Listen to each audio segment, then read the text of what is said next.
What's going on?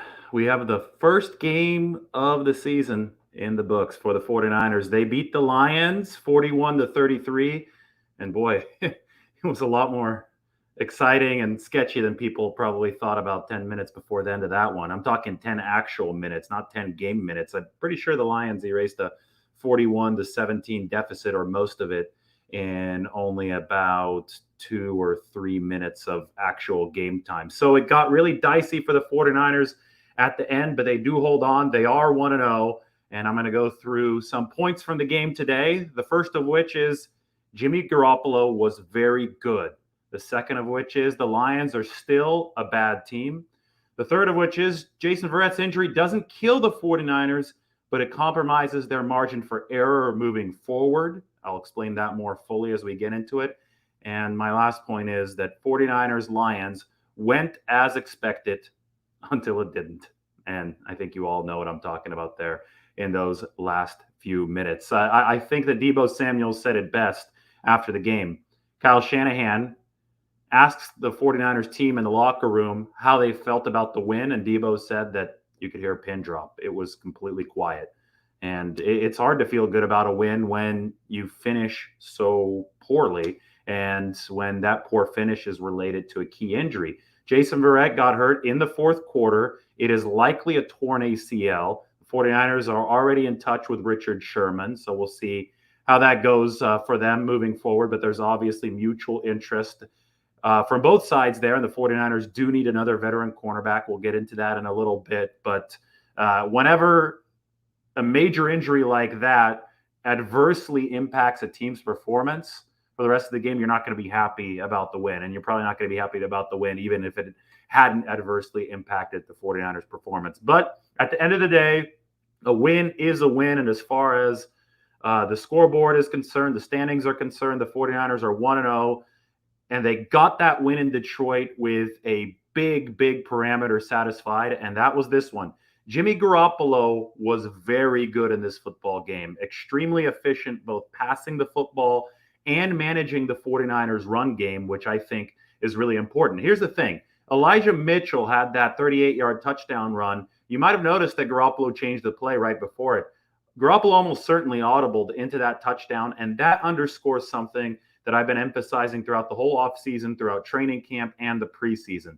And that's Jimmy Garoppolo is the 49ers' best option as far as managing the line of scrimmage and doing some of the very complicated stuff that Kyle Shanahan needs his quarterbacks to do. This is not just about who throws the prettiest deep ball, even though Garoppolo did that well today, or about who can run faster. This is about who can manage a very intricate system and who could put the 49ers into the best position to win at all possible times. And while he's been healthy with the 49ers, Jimmy Garoppolo has always been that guy in the locker room, whether or not Trey Lance has been there. Now, Trey, you have to play him. And you look at the large picture plan for the 49ers.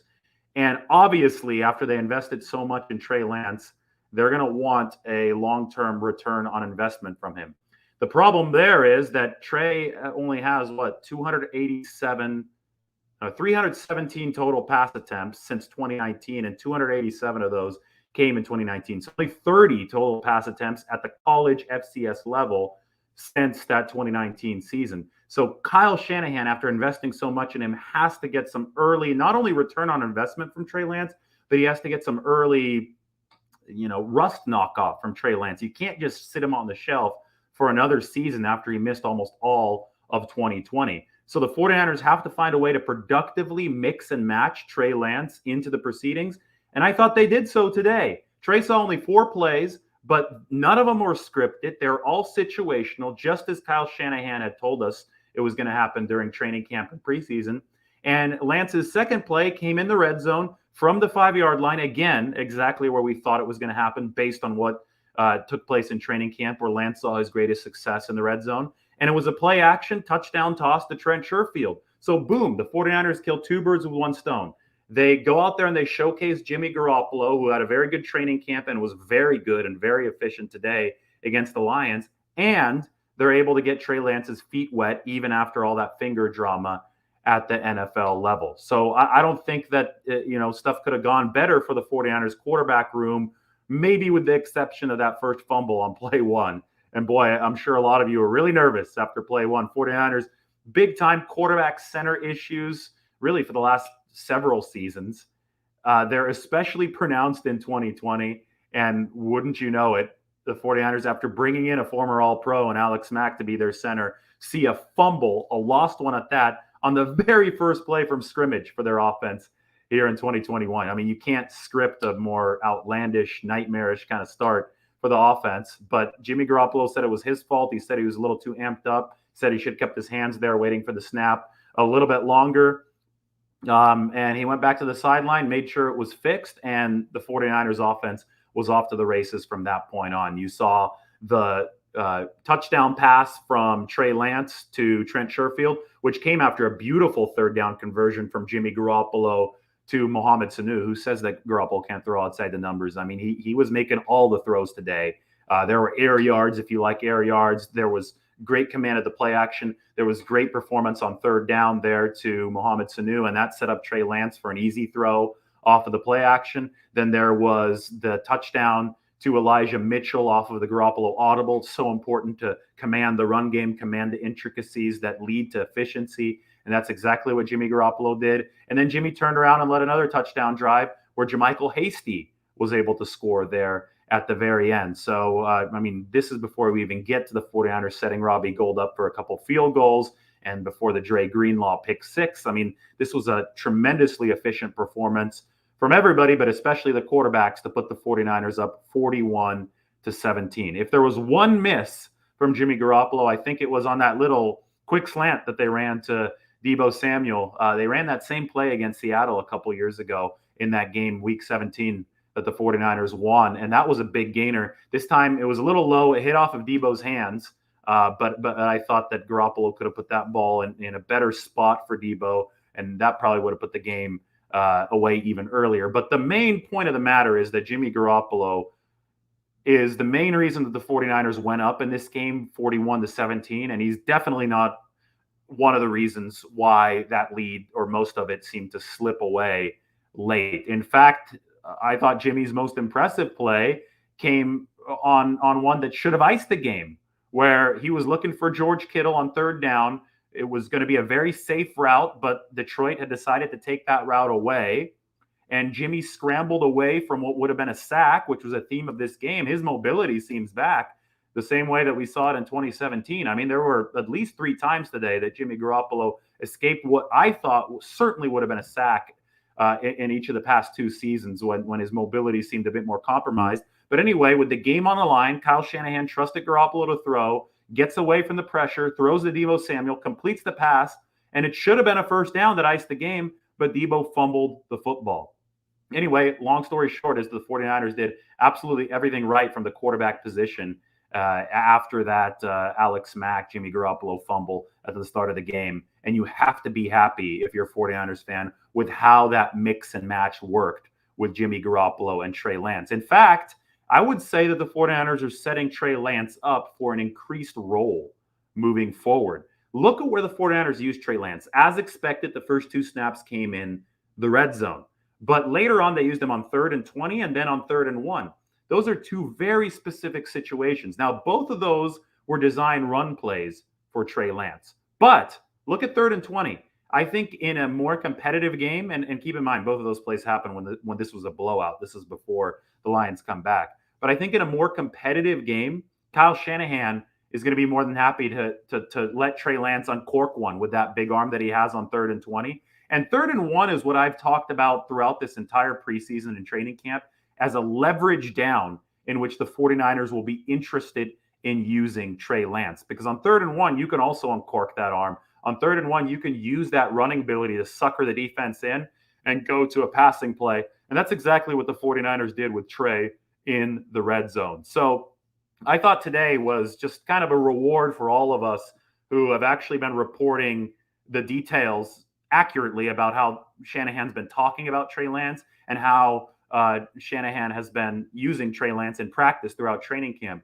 Shanahan said on August 6th he'd use Trey situationally. So we ask what situations, and this is why I've charted everything. This is why the spreadsheet exists. This is why accurate reporting exists.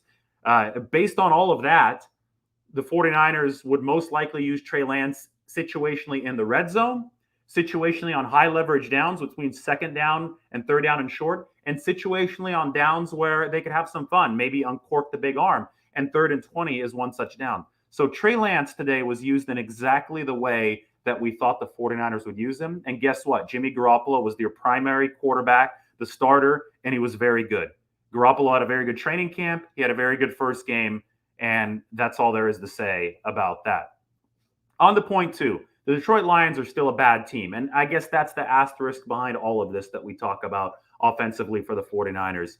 The Lions were the number 32 ranked, that's dead last defense in the NFL last season. It doesn't look to me like they got much better this season. So the 49ers dropping a 40 burger on the Lions is probably something that we should have expected the 49ers to do. I would be worried if the 49ers didn't score more than 34 points today, because I predicted that the 49ers would score 34 to 10. The offense did score 34. You add Dre Greenlaw's interception return for a touchdown in there. By the way, now the 49ers have pick sixes against Jared Goff in each of the past 3 seasons. In 2019, it was Fred Warner. In 2020, it was Javon Kinlaw. This time, it was Dre Greenlaw. So the 49ers tacked on there with their defense. They scored 41 points. The illustration, is still what we expected it to be. It's that the Lions are bad and the 49ers capitalized. There's no surprise in my mind that this game was 41-17 before it got weird after Jason Verrett's injury. The Lions did the only thing that the Lions did well before this got into weird garbage time was what I thought they might do well against the 49ers team that's missing Javon Kinlaw and Maurice Hurst, 2 of their key defensive tackles. And that's run right up the gut. I mean, that was an issue for the 49ers. The Lions nearly had 100 rushing yards in the first half, almost all of which came just gashing the 49ers right up the gut. And that created a bit of a problem for San Francisco because that neutralizes the pass rush. If the 49ers can't stop the interior run, they can't pin their ears back and get after the passer. Now, the pick six finally came off of a D Ford pressure when Jared Goff was facing a 2-minute drill, and the 49ers essentially lucked into Goff facing an obvious passing situation. It's really important for this defense to force quarterbacks into obvious passing situations sooner than the first 2-minute drill, the first half. So that's a big issue, I think, for the 49ers moving forward. They need to solve that interior run defense because Anthony Lynn, who is the Lions defensive coordinator, offensive coordinator, we knew that Anthony Lynn was going to go hard after that strategy. And now we know that opposing offensive coordinators are going to test the 49ers there as well. What good is an all-world pass rush if it's neutralized, if it can't even be deployed because the other team has you on your heels because of that interior run game? So that was the big concern. The 49ers today, the offense led the way. The offense kept on putting pressure on the Lions offense by virtue of Garoppolo and Lance scoring those touchdowns and by virtue of establishing the lead. And then that 2-minute drill at the end of the first half, the clock acted like an ally for the 49ers, and it forced Jared Goff into that passing situation where D Ford got the pressure and led to the pick six. So things worked themselves out for the 49ers, but a big reason why they worked themselves out for the 49ers defense are because the Lions aren't a great team. They're still a bad team, and that meant that the 49ers got into the situations that they wanted, got that 41-17 lead with a lot more ease than they otherwise would. I mean, if you look at the flip side, Detroit's defense has been beaten up front, so that defensive line isn't very good. And, I mean, you saw Jeff Okudah, cornerback for the Lions, just getting chewed out by one of the coaches on the sideline. I mean, Detroit has a lot of problems. To the 49ers' credit, they're able to hold serve and capitalize on those issues, but we still have to remember it's going to get tougher as the 49ers head to Philadelphia next week. Now, this is the big news as I move on to point 3. Jason Verrett's injury doesn't kill the 49ers, but it compromises their margin for error. What do I mean about that? What do I mean when I say that? This is what I mean. The 49ers are a pass rush over coverage team. What the defensive line does is going to be more important than what happens on the secondary. There are other NFL teams, like the New England Patriots, for example, that are coverage over rush teams that don't invest nearly as much in the defensive line, but rely on top caliber cornerback play to get it done on the back end. Very interestingly, the 2020 49ers turned into a little bit more of a coverage over rush team. But this wasn't by design last year. It was after Nick Bosa got hurt and after the defensive line suffered all those injuries, right? They only had Bosa and Ford for a few plays together in week one. Well, it took Jason Verrett having a nice year for the 49ers. It took a lot of improvement from Emmanuel Moseley after week one for the 49ers defense to hold it together behind a pass rush whose leading guy was Kerry Hyder, who's now with Seattle. So Kerry Hyder was the guy that 49ers picked up off the street. They squeezed a lot out of him up front, but let's be honest, the 2020 49ers pass rush wasn't really scaring anybody. The 2019 49ers pass rush was scaring people, and I think that if the 49ers adequately stop the interior run, the 2021 pass rush will also scare teams, which means that there is a little bit more margin for error on the back end with the cornerback position. At least that's the way that John Lynch and Kyle Shanahan have built the team. That's why Jason Verrett's presumed ACL tear is not the very end of the world. Losing Nick Bosa would be a much more devastating blow for the 49ers, for example, as it was last season. You're not going to see a Brian Allen situation, the backup cornerback coming off the practice squad against the Miami Dolphins last year, unless the 49ers are also injured along the defensive line. If you lose Bosa, if you lose Ford, yes, I get it. Then you really freak out about the cornerback position. But as it stands right now, I think the 49ers are wobbling, but I think that they can, patch up the leaks in the secondary, and I think they could still make things work because that pass rush is still going to be really, really good. With Jason Verrett, God, it's just a really tough break for him because he was the 49ers' best cornerback. Now they're going to have to go, to Josh Norman, Emmanuel Moseley. They've been in contact with Richard Sherman. We'll see how those discussions continue. We'll see if they do decide to sign Richard Sherman and bring him back. They do need veteran cornerback depth, but they do have Diamador Lenore and a good first game under the belt for that rookie. Ambry Thomas, I think it's clear, isn't ready to hold down one of those spots yet. But between Josh Norman, who we know can be passable, even though he's going to be 34 years old this season, between Emmanuel Moseley, who had a good training camp but is currently out with an injury, and between Diamador Lenore, you have three guys to start with. That's something, right? Then you have Dante Johnson, who I think gives you a little bit of a floor, but not a very high ceiling. So the 49ers probably want to do a little bit better than that. And you have maybe a guy like Richard Sherman or maybe another vet that the 49ers bring in. But the overarching point here is that people need to talk themselves off of the ledge. I mean, this is not a situation where you've lost Bosa and Jimmy Garoppolo like the 49ers did in week 2 of that game against the Jets in 2020.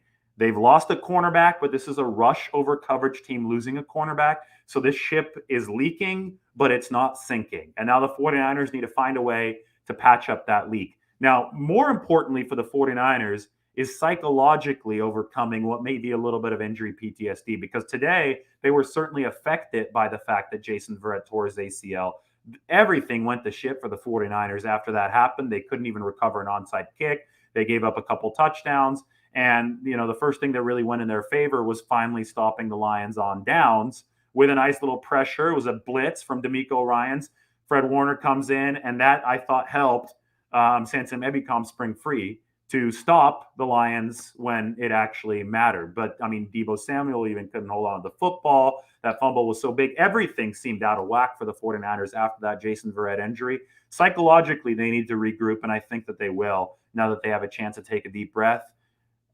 Circle the wagons in West Virginia and get ready to play the Eagles. Finally, 49ers Lions went as expected until it didn't. Like I said, when it was 41-17, that was right along with my score prediction of 34-10. It was a blowout.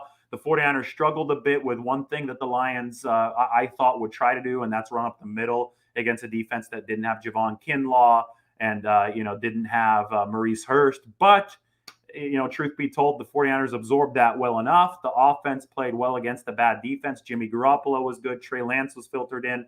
The run game was fine for the 49ers. The pass protection I thought was good. Everything added up toward a 49ers blowout win until it didn't. And I think that you have to look at this zoomed out from the big picture. And I'll admit if I'm wrong moving forward. But I think what happened at the end of that game was an anomaly after the Jason Verrett injury. The 49ers got into this weird conservative mode of starting to sub Fred Warner out. They wanted to ensure that they left Dodge without any more injuries, but then that opened the door for the Lions, especially psychologically, to get back in the game. So I call this a tale of two games. There was the game that the 49ers led 41-17, and then there was the very short game at the end that they almost completely blew that lead with. That's how the 49ers have to hope this goes, because if those last few minutes are indicative of how the 49ers are going to play the rest of the season, you might as well pack it up right now. I mean, that wasn't a good Lions team, and they just started pouring it on against the 49ers. But I think it's clear to any sane observer that how this game started is probably going to be more reflective of how the 49ers play than how it ended. It was a very exceptional ending to this football game, and we'll leave it at that and open it up to your questions. So now it's a press conference for me. I got to take Kyle Shanahan's role. What happened with Brandon Ayuk? I mean, this is something that's been all over social media. People are freaking out. Let's stop being prisoners of the moment. Yes, Brandon Ayuk didn't get as many targets as Deebo Samuel. He seemed to be kind of off in the shadows. But guys, this is something that we could have expected. The guy's been missing a lot of practice with a hamstring injury recently. And of course, Kyle Shanahan's going to give more time to receivers like Trent Sherfield and Deebo Samuel, who have actually been available in practice. On top of that, Brandon Ayuk was the 49ers starting punt returner in this game. I had a lot of people tell me that I was an idiot for thinking that Ayuk was going to return punts for the 49ers this year. Well, guess what? He's their starting punt returner. That is not a job that Brandon Ayuk would get if the 49ers somehow didn't believe in him. I mean, that's an important role that Brandon Ayuk wanted to win at the start of training camp. And it looks, based on what happened in week one, that he did indeed win that role. Kyle Shanahan specifically said that the hamstring is what is keeping Ayuk a little bit further back, at least temporarily, on the depth chart. So let's look at this in the big picture. Once Ayuk gets more reps in practice, once he's further reintegrated into the 49ers plan, if at that point he still isn't getting a lot of run, well, yes, then I'd be a little bit more worried about Brandon Ayuk. But that's not the case right now. He's a guy coming off of missed time due to a hamstring injury. He's still got that punt return job, and we'll see what happens moving forward. Right here. Holy moly, it's only the first game. Yep, that's exactly my reaction to the Ayuk question.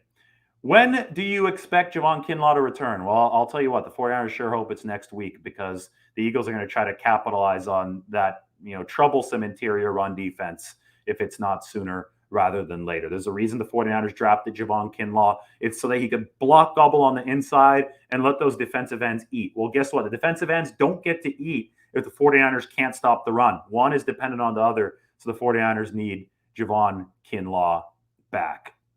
I'm currently watching the Bears and the Rams on my phone right here. Can you guys see it? Yeah. I may be a little bit behind you all, but it looks like Matthew Stafford just handed off for it's no gainer, so they haven't scored yet. But I think the Rams are up early. Yeah, they're up 10-0. It's about to be 17-0. Yeah, somebody just said division games are going to be brutal this year. I absolutely think that that's going to be the case. The NFC West is loaded. 49ers better come ready to play because the Rams right now have gotten off to a nice hot start. Obviously, we saw the Seahawks win and the Cardinals. So it's going to be an interesting year in the West. But the 49ers did a good job with their first game here up until the final few minutes. But they get out of town with a win. Okay. Sorry that my teeth are too white. I guess I clean them well right here. I need context is needed. I guess I clean them well, and this ring light right here makes the teeth whiter, but it's better than yellow teeth. I think that would be even more distracting. Kinlaw is very important to the defensive line. Kinlaw is a very good run stopper. All of that is important. I'm looking for a question about Trey Sermon, but I don't see a question about Trey Sermon. So I will address the Trey Sermon situation without the question even being asked. Trey Sermon, it's the same thing as Brandon Ayuk. It's not the same thing because Trey Sermon was inactive, but it comes from a similar boat. Guys, this is week 1. It's only 1 out of 17 games, and I think the 49ers will make the playoffs this year, so I think they're going to be more than 17 games. Quit with the overreactions to just one game. When Shanahan makes a roster, when he runs a competition, he does 2 things. First, he determines a winner, or first he determines who his top guys are that will make the active roster. But then he applies that to any specific game plan.